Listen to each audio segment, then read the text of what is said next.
Welcome to this short presentation that will show you how easy it is to set up multiple destination routing in Barr EOM. We will be looking at the use case scenario that involves a document workflow that requires PCL and PostScript files to be both printed and converted to PDF and written to a folder simultaneously. Let's go straight to the product. We are now looking at the EOM console, which is the administrative user interface of Barr EOM. The very first thing we have to do is bring the documents in. In order to do this, we will set up a new source. Now for this example, we'll use a network folder source, a watch folder basically, but of course these documents could be arriving over LPD or socket from mainframes or any other source that Barr EOM supports. To create a new source, we right-click on the desired group, choose New Source, and then under Type, in this case, we will pick Network Folder. We hit OK, and then we get the configuration screen that allows us to specify further details about this source. I'm going to call this source Marketing Docs because we're dealing with marketing documents.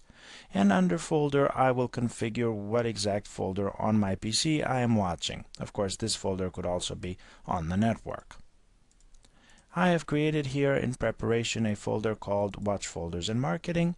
I'll click OK, and I'll leave the interval as 10 seconds for polling this folder for new files. And I'll hit OK. Notice that now we get in the tree a new source showing up. Let's go back to destinations now. Let's say that what our workflow involves is having documents come in, both PCL and PostScript, and then having them be routed to this manuals printer as well as to a network folder. In order to set up the network folder, we have to create a new destination. I will do so by right-clicking on all destinations and choosing the New Destination option. The dialog that comes up asks us about what kind of destination we want to create. There are a number of choices, of course, but in this case we are going to pick Network Folder. Please note that any other destination would have worked here just as well. After we pick the network folder, we get a dialog that's very similar to the one we saw for sources. Of course, this time we're talking about destinations. Let's call it Transformed Docs. And under the folder, I have already prepared a location. So we're going to copy this and paste it in here. Of course, I could have browsed, but this is a little faster. Then we'll click OK. And as a result, we'll notice at the bottom of the tree now a new destination called Transformed Docs. Of course, we could easily move this to another group of destinations if we choose to do so. Okay, now that we've created a source and a destination, what remains to be done is the actual configuration of what should happen to the documents between those 2 points. To do this, we will open the Business Rules Manager. This is a very powerful part of the product, of course, and every document that comes in gets evaluated against these business rules. So let's create a new business rule. The very first thing we're going to do here is give it a name,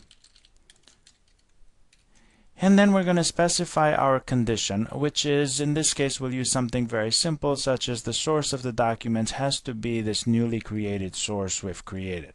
So this, of course, assumes that all of the documents coming in from this source will follow the exact same workflow. Then we will choose our action, and in this case the action is a route to destination action, and it's a basic route to destination in the sense that we will be picking the destinations directly. Now here's what we're going to do special. Instead of picking just one destination, we will pick 2. So we will select the manuals printer, and then we'll scroll down, and while holding the control key down, I'm going to also select Transform Docs. And then we are going to keep this choice here, which is to replace any destination that might have already been assigned to the document. And hit OK. We're also going to change this follow-on action to say that we want to continue processing rules, even if this rule has fired. Now we click OK. So we have a rule now that takes care of the multiple destination routing part. The next thing we're going to do is we're going to set up a follow-on rule to make sure that the documents that are going to the network folder are being transformed. So as conditions, we're going to make 2 conditions this time. One, that the source is equal, once again, to the marketing docs source. But also that the destination of the document is the new document folder we created, the network folder destination we created just before we went into business rule creation. So now we have two conditions. Document source is equal to marketing docs and document destination is transform docs. Then we're going to go into our action and choose a transform. This is going to be a fairly simple transform. We're going to go ahead and pick our transform package and then say that we want to go outbound to PDF and perform that conversion when the inbound document is either PCL5 or PostScript.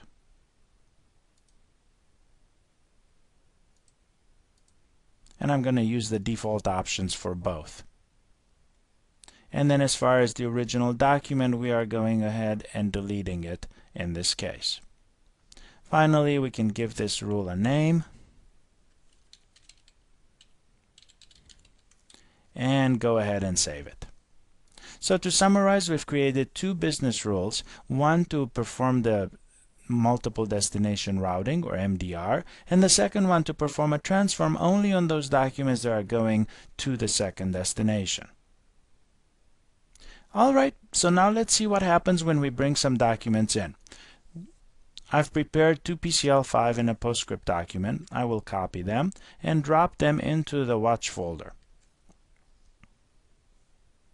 Now two things should be happening. Within 10 seconds these documents should be coming into EOM, and then we should see the PCL5 and PostScript versions of the document show up in the queue for the manuals printer.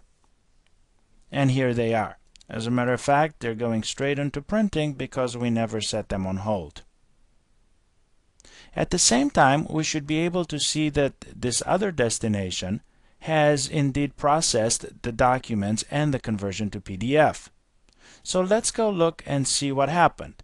On the Retain tab, we can actually see that the documents have been converted to PDF and sent off to the destination. If I open the destination, we will see that these documents are in PDF form here. So, hope you enjoyed this quick example of taking several documents, routing them to two destinations simultaneously, and having them converted to PDF for just one of the destinations.